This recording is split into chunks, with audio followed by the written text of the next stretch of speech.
Sir, நான் சொல்ல போற மேட்ரு எல்லாமே ரியாலிட்டி தான்.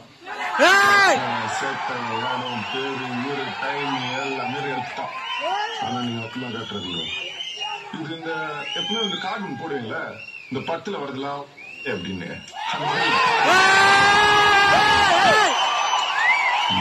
சொல்றேன்னா, நான் சொல்ல போற மேட்டர்ல பாதிக்கு மேல எல்லாம் ஒன்னும் கோர்ட்ல தான் சார் இருக்குது.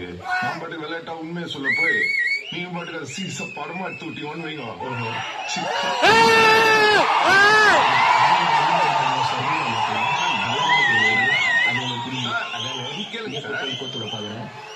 சார் சொல்லுங்க சார். இந்த மேட்டர் காண்டி வெளில வச்சுன்னு வைங்க, நம்மள மாதிரி இன்னசென்ஸ் ஆனவங்க மட்டும் இல்ல சார், பெரிய பெரிய போலீஸ் ஆபீசருங்க, அரசியல்வாதிங்க, வக்கீலுங்க, ஏன் சில ஜட்ஜிங்க வரைக்கும் உள்ள போற மாதிரி ஆயிடும்.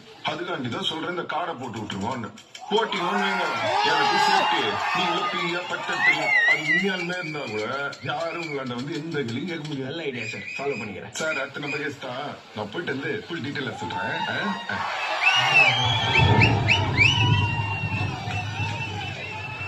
சார், நம்ம வேஷத்துல யார சார் நடிக்க போறீங்க? யாராவது இருப்பாங்களே, தனுஷ நடிக்க வைங்க சார்.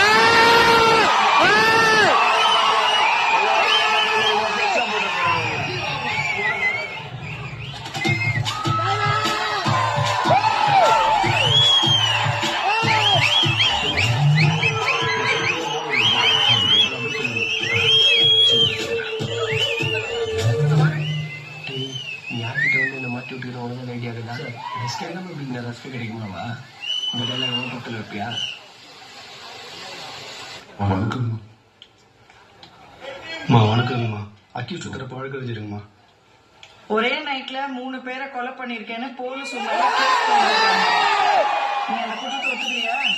அவங்க சொல்ற மாதிரி எனக்கு இந்த சம்பந்தமும் இல்லைங்க.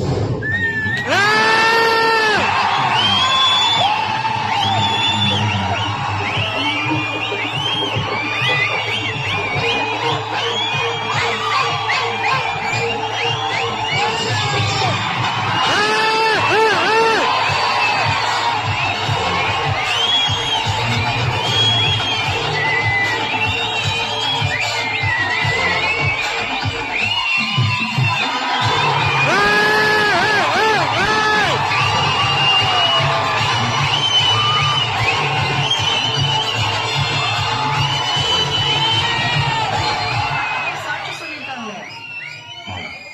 அது எல்லாமே போயிங்கம்மா. அக்யூஸ்ட பிடிக்க முடியாத படத்துக்கு போயிட்டு வந்து